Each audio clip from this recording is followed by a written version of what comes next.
Welcome back, YouTube, to another episode of 10 with Travis, where we take just 10 minutes a day to dive deep into the Word so you can be more equipped today than you were yesterday. I hope you all had a great holiday weekend. We had a blast and was able to spend it with family on both sides of our family, so it was a good, enjoyable time for us. And I'm very happy and glad to be back with you all here on 10 with Travis. Today we're going to actually discuss Thanksgiving, but talking more about the secret to your breakthrough. So how Thanksgiving, or the act of being thankful, can be the secret to your breakthrough. And to do so, we're going to talk about and discuss the story of Jesus and the disciples and how they fed the 5,000, which is seen in John chapter 6. We're going to look at verses 5 through 11, so I'm going to start reading it here from verse 5.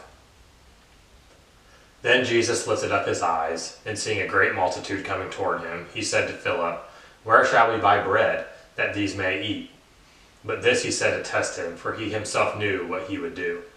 Philip answered him, 200 denarii worth of bread is not sufficient for them, that every one of them may have a little.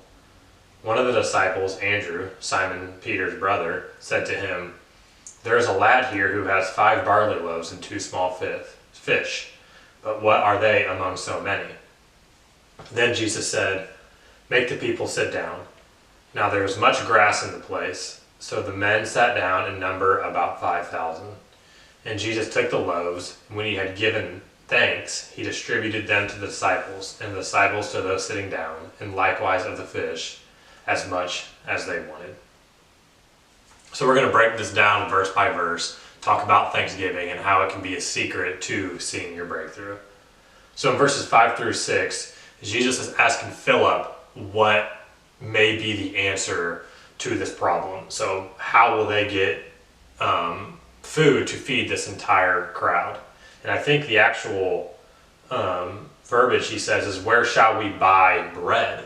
So he was even saying, where should we get this money, or where should we get the bread? We have enough money, all that type of stuff. So when Philip answers, though, he doesn't necessarily answer with a solution, but when he answers, he re-emphasizes the problem, because his answer says, the money we have is not enough for the bread that we need.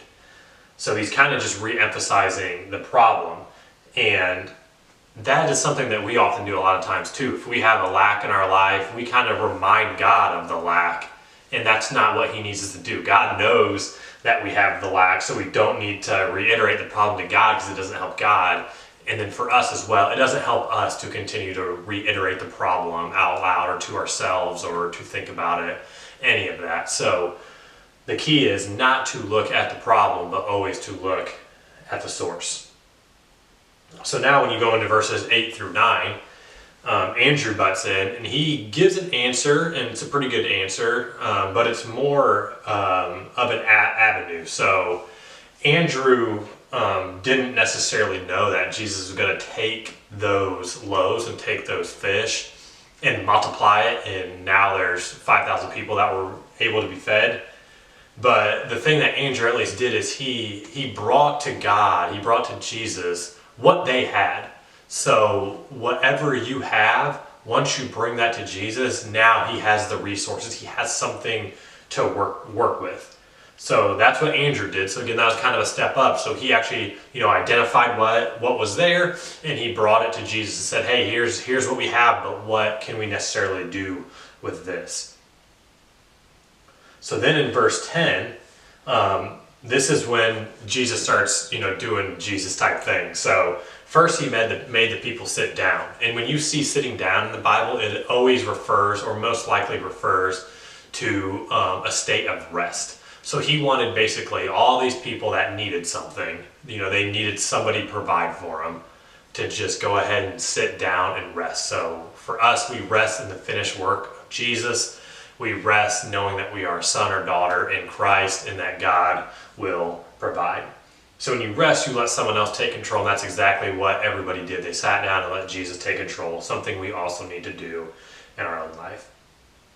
So verse 11 is where the breakthrough happened. So to recap so far, Jesus asked them how they would feed about 5,000 people.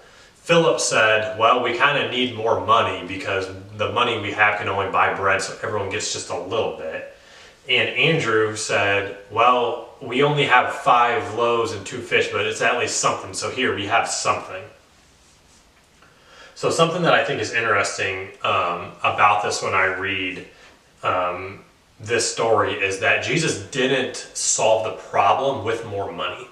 So if you think back to Matthew chapter 17, when Peter needed tax, he needed money for the temple, he did not, or in that instance, he literally got a coin out of a fish's mouth. So he brought him actual physical money, the currency for them to go ahead and be able to pay for that. But here, when Philip says, hey, we basically need more money, Jesus didn't say, okay, here's more money. Go down and go check behind the bush and there's some more money.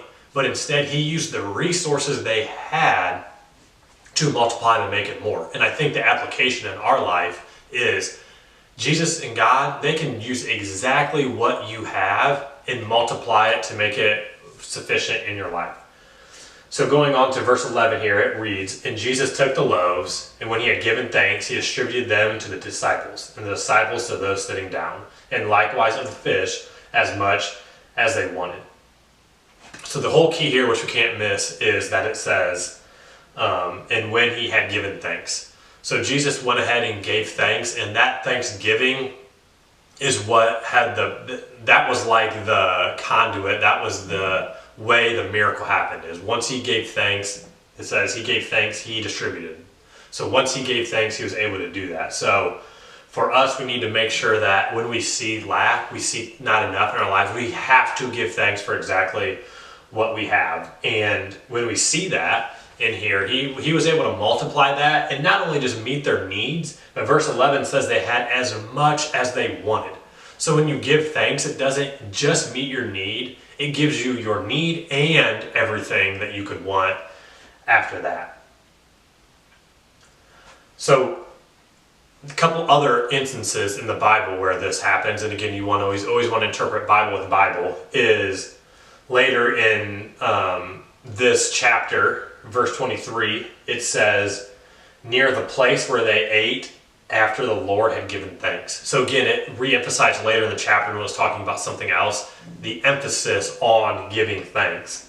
We also then see in John chapter 11, a story we all know when Lazarus was raised from the dead, verse 41, which is right before it happens. It says, then they took away the stone from the place where the dead man was lying, and Jesus lifted his eyes and said, Father, I thank you that you have heard me. So again, another instance where he met people's need of feeding them and met someone's need of actually being alive and living. So in your situation, it is not too big that God can't take care of it, and it's not too small that God doesn't care. Give thanks for what you have right now in this situation, and as you continue to have that thankful heart, I promise you that you will see multiplication in your life. So if this channel has blessed you, you'd like to give to the network so we can continue to go ahead and reach more people, please see the ways to do so below. If you have comments or questions, put them below as well, or shoot us an email. I am thankful for each one of you that watches, and I'm excited for what this next series is going to bring when we talk about 1 Corinthians, and we will see you on the next episode of 10 with Travis.